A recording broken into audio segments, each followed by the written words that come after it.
Hey, good morning, everybody. Just another quick early morning thought.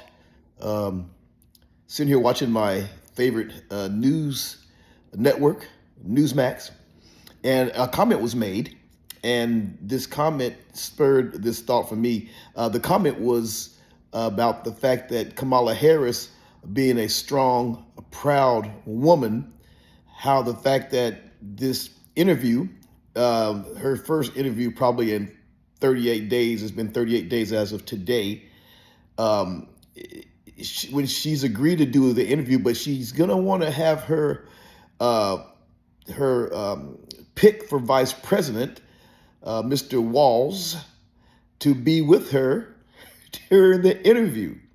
Now, this woman is the woman that many of you, um, of all colors, and the two genders, have determined that you want to be the president of the United States of America. If this woman, Mrs. Kamala, Kamala um, Harris, and the reason I said that, not trying to be funny, but I know there was some commentators or some journalists that took offense to how her name was pronounced. And personally, I don't Kamala or Kamala. I don't know which one they use to uh, to address her.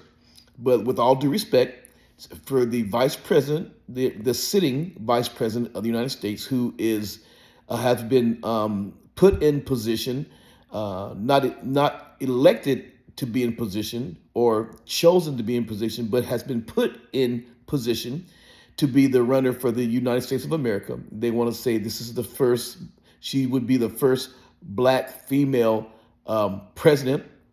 If that's all that's important, that she be the first black female president, well, power to them. But I digress.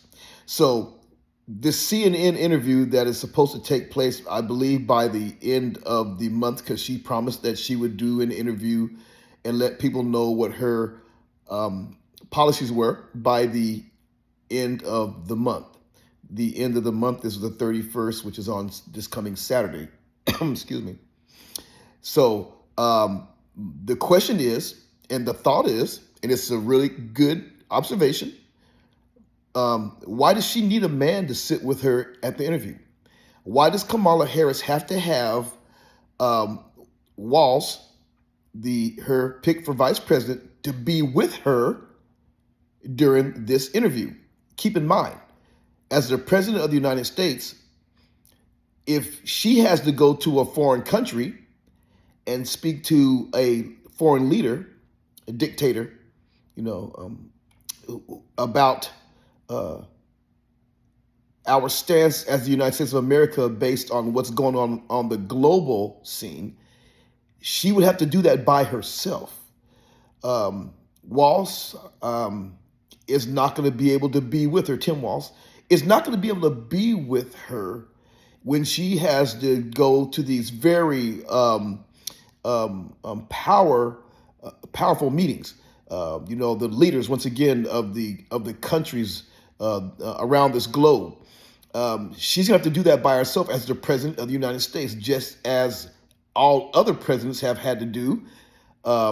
All male presidents, because we know there has not been a female president of the United States, and there should not be.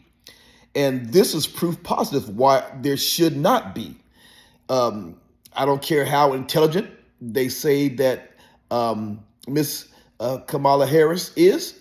I don't care what her legal background is. I don't care about her racial makeup, because that's even become a sticking point in this whole election process with her. But what I do care about is the fact that this woman who has to do an interview, it needs to do an interview, hadn't done one yet, once again, needs to have a man to sit with her during the interview.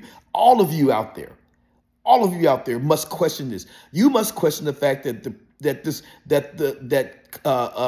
Vice President Kamala Harris, who has been lifted up into the position of possibly being the next president of the United States, why does she need to have a man to sit with her during this interview, her first interview that she will have since she has been once again, since Joe Biden was drug out of this of the limelight, for lack of a better word, as the president of the United States.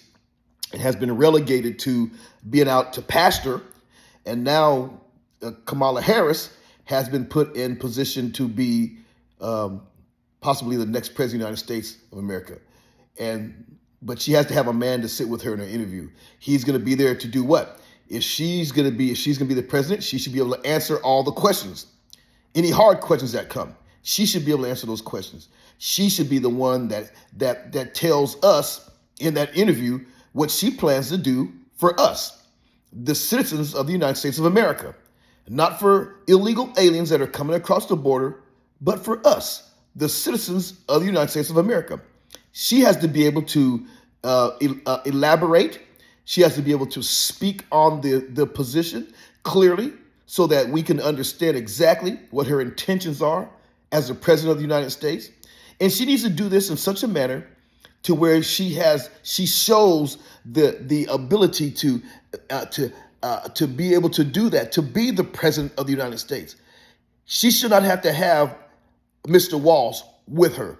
She should be doing this by herself. This should give many of you more cause, more pause to wonder why she is being put into position to be the president of the United States. Once again, just a quick question. I heard about it, and it's a great thought, very thought-provoking, that Mrs. Harris would need to have a man. She is woman, hear her roar, breaking the glass ceiling, coming on the stage in her pantsuits, acting like a man, wanting to be like a man, wanting to be in the position of a man, making policies, having to get to sit down with men to make policies for this country. She could possibly be the commander-in-chief of our great military. All of the positions that Kamala Harris might be in charge of if she's elected to be the president of the United States, she has to sit at her very first interview and have a man there to be her buffer. Oh my goodness. That in itself should be enough to make every single one of you who are planning on voting for Kamala Harris to think about what you're doing and understand that if she becomes the president of the United States, what you're going to see, oh my goodness, just the thought about it, just to hear her, she just did a quick brief interview with I forgot the name of the news, Heritage News. It wasn't Heritage News. I should have written it down. But just to watch her do that interview, it was terrible. It was terrible. The way she was fidgeting, the way she was looking left, looking right, looking down, hands up to her mouth, the way that she handles not being able to get a clear thought process out to where you could understand where she was going. Oh my goodness, my people, listen to me. I don't care what the color of your skin is. I don't care what your financial class is. I don't care what your educational status is. Keep in mind, this woman could possibly be the president of the United States. And if she can't sit in an interview, a news interview by herself without having to have a man there as her buffer, her pick for Vice President Walz, what good is she going to be to the people of the United States of America when she gets on the international scene with people the likes of Putin, Xi Jinping, the Ayatollahs, all of these people from around these different countries, these men? If he's not there with her, what's going to happen. You must think about that. What's going to happen? Okay, with that said, it's just a little quick brief this morning. If you like what you hear, I ask that you will go ahead and subscribe to my channel, Phineas Javelin News. Just Phineas Javelin. Subscribe to the channel. Give me a thumbs up. Hit the notification bell, and you'll be notified when my videos come out. And subscribe to Phineas Javelin. Okay. Good morning, y'all.